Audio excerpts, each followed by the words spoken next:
우리 오늘 허장군님, 허 대표님, 상임고문님 말씀을 정해서 듣도록 하겠습니다. 주석들 잘 쉬었어요? 예. 먼저 사기 지도부 출범을 축하드립니다. 새로 선출되고 임명된 최고위원 그리고 시도위원장님들 지난번에도 고생 많이 하셨습니다마는 앞으로 더 고생 많이 하실 분들이 이번에 또 맡아주셔서 정말 감사를 드립니다. 뿐만 아니라 한결같이 이 어려운 가운데도 묵묵하게 변하지 않고 우리 공화당을 지지하고 함께해 주신 당원 동지 여러분께 진심으로 감사를 드립니다. 저는 그렇게 생각합니다. 지금 대한민국은 우리가 처음 태극기 들고 나올 그때나 지금이 하나도 변한 게 없습니다. 체제의 위기입니다. 자유통일이냐 저가통일이냐 이 통일투쟁 이 싸움이 계속되는 겁니다. 김정은이가 뭐 민족 삭제하고 이제 통일 안 하겠다 하는 것은 저 진짜 속셈이 아닙니다. 전략적으로 저 얘기하는 거예요. 저러면서도 간첩 내려온 간첩이 계속 독려해서 대남 파괴 공작 계속합니다. 풍선 저 왜 계속 띄우겠습니까? 지금 윤석열 대통령 코나 몰아넣으려고 하는 거예요. 지금 좌파를 중심으로 해서 또 순수한 일반 국민들까지도 막 풍선 날라오고 저러서 하니까 전쟁 날까 싶어 겁이 나서 못 살겠다는 거예요. 이게 다 윤석열이가 너무 대북 강경 정책을 취하고 일본, 미국 위주로 이렇게 외교를 해서 지금 우리 민족을 다시 전화로 몰아넣는다 이렇게 몰아붙이는 겁니다. 이 불안감을 조성하기 위해서 하는 것이고 전략적인 업무를 숨기기 위해서 그런 발언을 하는 거예요. 저는 그렇게 봅니다. 그리고 우파 마찬가지예요. 지금 집권 여당 그리고 집권 세력들 한번 보세요. 뭐 하나 제대로 하는 게 없습니다. 부정의 판을 치고 재판도 이게 전부 돈으로 다 이게 매수되고 한다는 얘기들을 공공연히 합니다. 법치 자유 대한민국에서 법이 무너져 버렸어요. 박근혜 대통령 그래서 쫓겨난 겁니다. 그 두 가지 때문에. 그럼 우리 공화당에 있어서 그나마 태극기 애국 국민들이 일어났고 싸웠고 그 속에서 문재인이가 하고 싶어도 마음대로 못한 겁니다. 우리가 국내만 투쟁한 게 아니에요. 미국 조야에도 많은 동포들을 연결해가지고 어쨌든 미 의회하고 미 정부에다가 절대로 한미동맹 주한미연합사 체제 흔들면 안 된다. 지켜야 한다. 문재인 정권 저 본질을 알고 너희들이 좀 뭐가지 쫄라야 된다. 이런 공작을 많이 했어요. 저도 개인적으로 많은 아는 분들을 통해서 미국 쪽에 시그널을 많이 보내고 독려를 시켰습니다. 미국에 있는 해외 우리 공화당을 지지하는 동포뿐만 아니라 많은 분들이 그런 활동들을 했어요. 이것이 대한민국을 지켜낸 겁니다. 문재인이 마음대로 하고 싶어도 못한 거예요. 바로 여러분들이 노고였다. 이제 앞으로 이 싸움이 계속됩니다. 이제 계속 더 치열하게 전개될 텐데 정말 윤석열 대통령이 막 캐도 남한처럼 그냥 부정부패 우리 반대한민국 세력 1000명 명단까지도 이제 나오고 하는 이런 마당에 싸그리 잡아놓고 정리를 해주면 얼마나 좋겠습니까마는 그것도 쉽지 않을 거예요. 그걸 우리 국민들이 지켜나가야 되고 그 중심 역할을 우리 공화당이 해야 합니다. 뭐 우리 조은진 대표 국회의원 돼가지고 빼시들 국회에 들어가면 좋겠지만은 저 넣지 않는 게 저는 하늘의 뜻이라고 봐요. 빼시 달고 국회 들어가시면은 또 이리 강한 투쟁 못해요. 너 당분간 밖에서 고생 좀 해라. 이 나라 지키는 게 우선이다. 네 배치 달고 가는 게 아니다 하는 게 그 하나의 뜻으로 나는 그리 읽고 있습니다. 이번 사기 지도부가 아주 중요한 게 거기 있어요. 제가 가면의 설로 여러분들한테 얘기하는 게 아닙니다. 누차 얘기했으면 저는 체제이기 때문에 예편하고 지금까지 광장에 나와서 투쟁하는 겁니다. 지금 몸이 이래가지고 내가 적극적으로 나서지는 못하고 있습니다만은 다행히 우리 조은진 대표와 우리 시도위원장님들 그리고 당직자 여성위원장 여러분들이 열심히 해주셔서 저는 정말 감사하고 든든하게 생각을 합니다. 앞으로 우리 당의 진로는 전략적인 선택은 조은진 대표와 최고위원 시도위원장들한테 맡깁니다. 그리고 시도위원장 이하 최고위원들 우리 당원들은 100만 당원 확보하는데 저는 지금부터 매진해야 된다고 봅니다. 어떤 정치적인 변화, 어떤 환경 하에서도 우리가 100만 당원과 10만 책임 당원만 딱 가지고 있으면은 정말 이 나라도 지킬 수 있고 전국도 주도할 수 있고 나도 집권할 수 있는 기반이 되는 겁니다. 그래서 오늘 4기 지도부 출범과 동시에 우리가 또 뭐 어떻게 해야 되나 흔들리고 이런저런 얘기 하지 마세요. 아무 소용이 없어요. 우리 목표 이 자유대한민국을 지키고 훌륭하게 만들어서 자유통일을 이루는 선봉이 된다. 이를 위해서 우리 4기 지도부에서 반드시 100만 당원을 확보하자. 이제 그 뒤에 당원 모집 또 나가자. 저는 그걸 오늘 강조하고 싶습니다. 다시 한번 4기 지도부 출범을 축하드리고 물러나는 시도위원장님들 일부는 고생하셨고 또 새로 오시는 위원장님들 중심으로 해서 100만 당원 확보하는데 총력을 기울여 줄 것을 당부드립니다. 감사합니다. 임대기 상임 고문님 건강을 많이 회복하셔서 너무 고맙습니다. 말씀 부탁드리겠습니다. 지금 이 나라가 정상적으로 나라를 이끌어갈 세력은 소위 우파 주류 세력인데 주류 세력보다는 바르게 가려고 하는 것을 방해하는 비주류가 힘이 더 세요.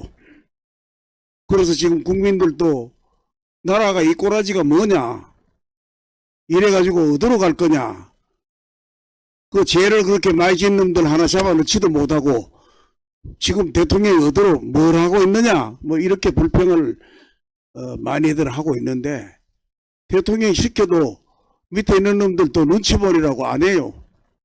왜? 세상이 곧 바뀔 것 같으니까 불안한 거예요. 앞장설라 그럴 놈이 없어. 그리고 우리가 지금 현재는 우리는 책임은 우리에게 없습니다. 단지 우리는 국민된 도리로서 이 나라를 끌고 갈 줄과 힘이 너무 약하니까 우리가 오히려 보조 역할을 좀 해서 우리라도 끌어줘야 되겠다 해서 우리가 지금 고생하고 있는 겁니다. 지금 국회에 배치 단 사람들은 뭐 권력을 가지고 있으니까 힘이 있지만 우리가 뭐 힘이 있어요? 우리가 힘이 생기려면 동지가 많아야 되는 거예요. 우리 허평한 고모님이 말씀하셨지만 100만 당원이 되면 이 나라 국회의원이고 뭐 장관이고 우리 하나도 없어도 우리가 주류 세력으로서 당당히 이 나라를 올바로 끌고 갈 수 있다고 저는 생각합니다.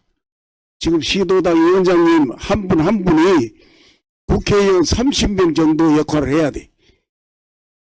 국회의원 300명 안에 우리 10명 조금 넘으니까 한 사람이 국회의원 30명 정도의 힘을 발휘해야 이 나라를 바로 끌고 간다고요. 지금 우리 당원들이 열심히 하던 사람들도 요새 쉬고 있는 사람들이 있는데 시도당 위원장님 이번에 새로운 기분으로 그분들 전부 좀 만나서 옛날에 우리가 문재인 정부 때 싸우는 것보다 더 급한 사정이 지금 있다. 지금 대통령이 대통령 행사를 못하고 있는 형편 아니냐. 그리고 국민의힘 여당이 여당 노릇을 못하고 있는데 우리가 나서야 되지 않겠느냐. 이 나라를 그 사람들한테만 맡겨놓을 수 없지 않느냐. 이 나라가 그 사람들 거냐 말이야.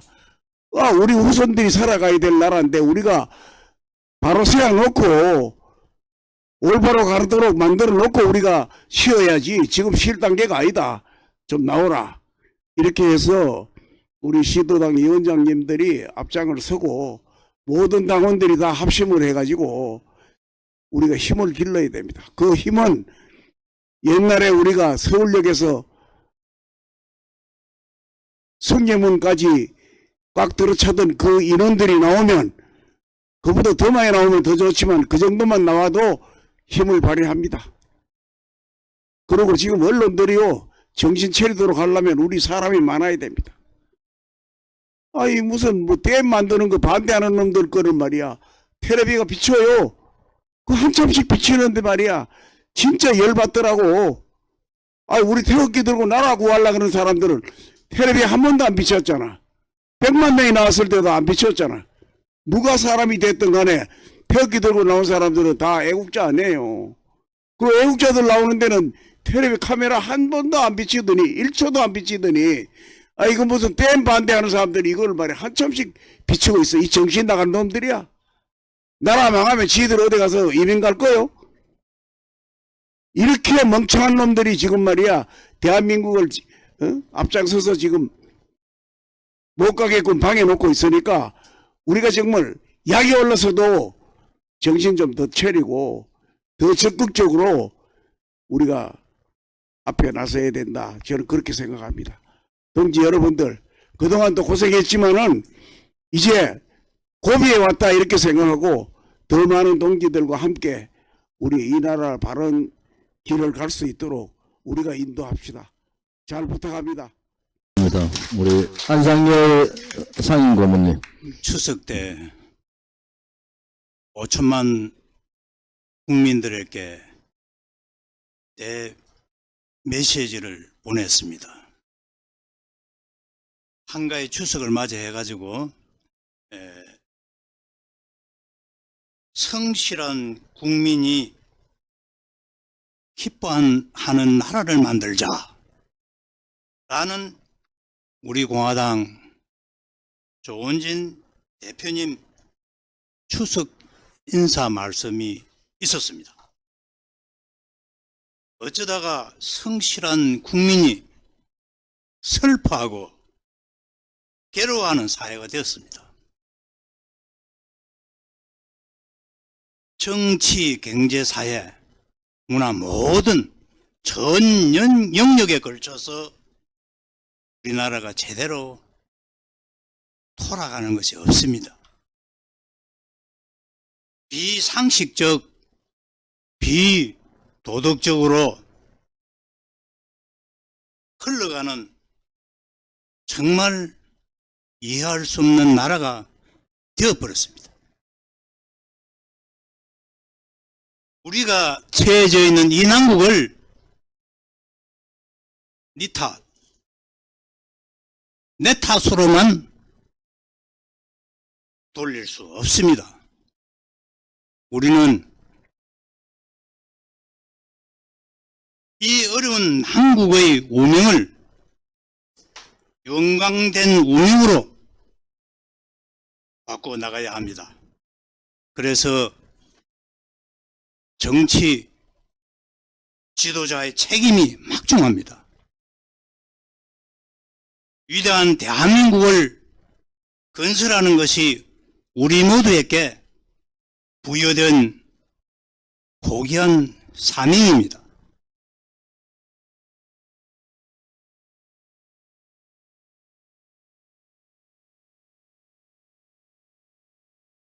그런데 지금 우리의 현실은 어떠합니까? 믿고 따를 수 있는 지도자는 얼마나 됩니까?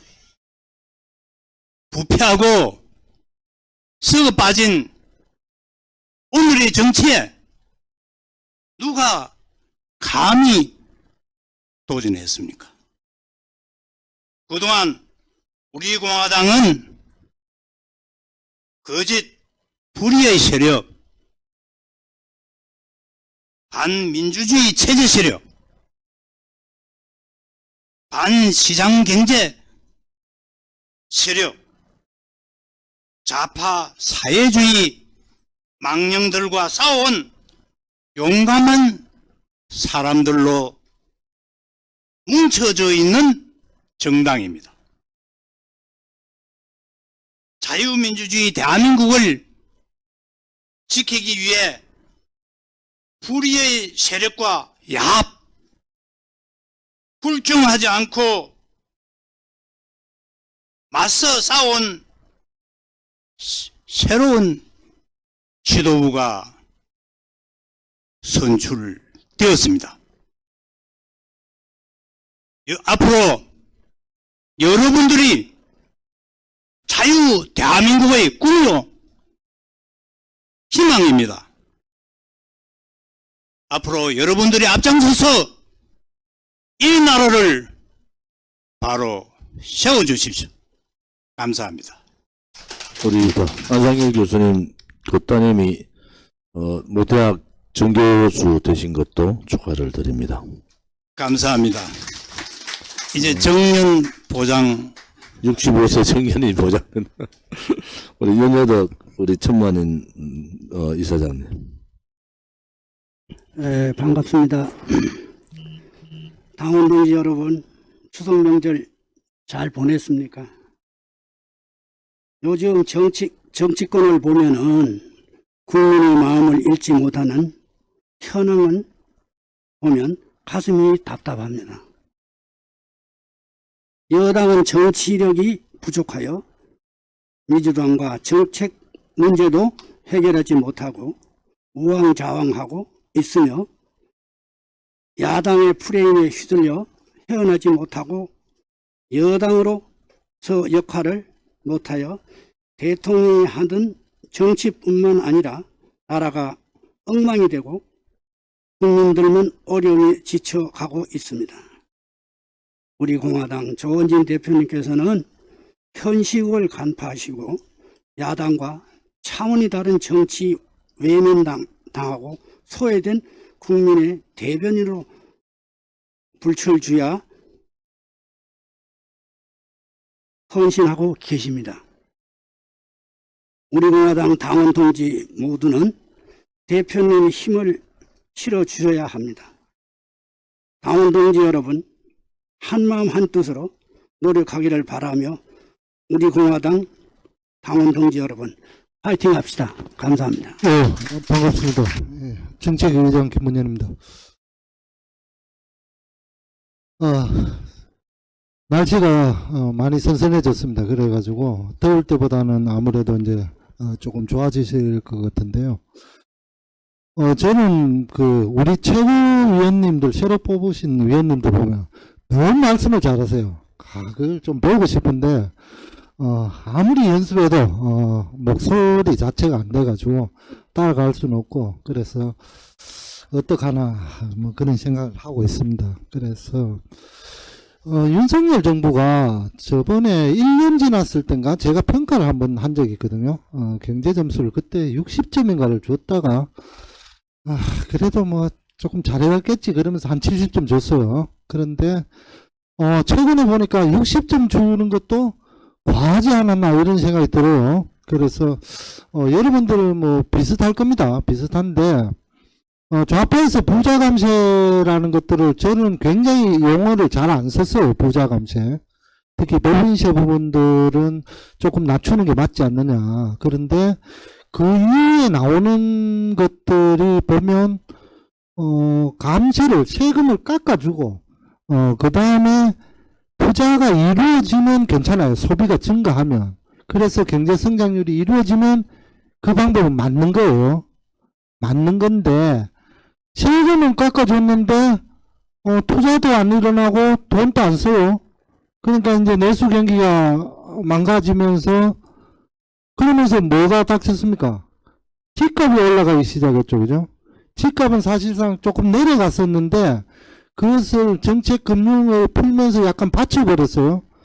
그러다가 지금 제가 그때 이제 그 대표님하고 상의하면서 공급을 조금 확대시켜라 그랬는데 한 10만호 가량을 약속했어요. 그러니까는 저희들이 그때 이야기한 거로 한 20만호 정도로 5년에 한 100만호를 그냥 쏟아붓고 그 다음에 정책 금융들을 조금 막고 이런 방법들을 했는데 그게 걷잡을 수 없어가지고 지금 뭐 방법이 없어요. 방법이 없고 그러니까 지금 핑계는 한은에 돌아가 있습니다. 그죠? 여러분들 잘 알다시피 한국은행이 이제 다음 달에 금리를 조금 내릴 것 같아요. 조금 내릴 것 같아요. 내린 척 하면서 이제 그 소상공인들 가계대출했던 부분들 부담을 약간 줄여들면서 소상공인들이 조금 살게끔 이렇게 이제 살 수 있게끔 숨통을 트여주는 거죠. 그렇게 하면 집값은 어떻게 될지 모르겠어요. 집값은 정책 금융들을 더 쪼면 약간은 막을 수 있고, 안 그러면 강남이나 분당이나 이런 데는 더 튈 수가 있어요. 그래서 이런 부분들이 이제 우리는 고민을 하고 있어요. 고민을 하는데 물론 정부 쪽에서 우리보다 더 똑똑한 사람들 고민을 했겠죠. 했는데 똑똑하다고 되는 게 아니고 그 대표님이 말씀하셨는데 누구의 정파에 쓰면 안 돼요. 잘 사는 사람들을 위해서 이 정책을 써야 되겠다. 이렇게 쓰면 아무리 똑똑한들 무슨 좋은 정책이 나오겠어요. 그래서 이 정부에 하고 싶은 얘기는 너무 부자들 편에 서지 마라. 지금 오늘 아침에 이제 기차 타고 올라오면서 신문을 보니까 그 참 슬픈 뉴스더라고요. 그 자영업 하는 분들 75%가 한 달 수입이 100만 원도 안 돼요. 그런 뉴스가 나오고, 그 다음에 65세 이상 어르신들 40%가 빈곤율, 빈곤선이에요. 기본 굶는다는 얘기예요. 굶고 40%가 일을 계속해요. 이제 조금 여가를 쉴만 하죠. 근데 내가 일하고 싶어서가 아니라 먹고 살기 위해서 또 일을 하는 거예요. 그런 처지에 있는데 이런 부분들을 정부가 챙겨야 된다. 마지막으로 조금 철학적인 얘기를 저도 한번 해야 되겠죠. 그죠? 집에 가만히 누워서 이렇게 제 책이 조금 있어요. 책은 평생에 한 1000권은 샀는 것 같은데 지금 있는 거는 한 150권 정도. 저는 이사할 때마다 절반을 버려버려요. 그렇기 때문에 한 150권 정도 있는데, 길 없는 길이라는 혹시 소설책 읽어보신 분 한번 손 들어보세요. 아무도 안 계시네. 최인호라고 옛날 작가예요. 옛날 작가인데 경허선사라고 혹시 아시는지 모르겠네요. 경허. 혹시 불교 쪽에 조예가 깊으신 분은 경허라는 분을 아실 겁니다. 경허선사 이야기인데 그건 잘 모르겠어요. 뭐 읽었기는 읽었는데 기억도 안 나고 그냥 제목만 기억나는 거예요. 길 없는 길. 우리 공화당에 가는 길이 사실 길 없는 길이에요. 저는 좁은 길이라고 제가 생각을 했어요. 좁은 길이라고 생각했어요. 그런데 길 없는 길이에요. 길 없는 길을 가시밭길이 아니고 눈길이에요. 눈길. 그 길이 우리가 가고 있는 거예요. 가는데 이게 올바른 길인지 아닌지는 우리는 몰라요. 근데 국민들은 알고 있어요. 국민들이 알고 있다니까. 우리 스스로는 잘 모르고요. 근데 국민들이 너희가 올바른 길을 가고 있다라고 말씀을 안 하세요. 그냥 지켜보고 있는 거예요. 끝까지 가봐라. 그런데 그 길은 또 우리를 국민들이 바라보고 있지만 거기에 속하지 않는, 뭐라 그럴까, 관중이 아닌 그 게임에 들어가 있는 또 후보들은 그 길, 우리 발자국을 보고 따라오는 거예요. 그래서 마치면 길 없는 길이지만 그 길은 국민들이 바라보고 있기, 틀렸다 소리를 안 하니까 맞는 길 아니에요? 우리 길이? 그래서 여러분들이 앞에 뭐 대표님과 여러분들이 이야기를 했지만 조금 맞는 길이 아닐까? 저는 맞다고는 잘 모르요. 굉장히 배우다 보니까 맞다 이렇게 확정적으로 100% 얘기를 못 하겠어요. 맞는 길이 아닐까 항상 이런 생각을 하고 여러분들과 함께 다시 한번 힘을 내면서 제가 처음에 당에 들어왔던 했던 말을 다시 하겠습니다. 제가 가진 경제학이란 달란트가 하늘이 내려주셨던, 제가 노력으로 만들었던 이 달란트를 우리 공화당에 모두 쏟아 넣겠습니다. 감사합니다.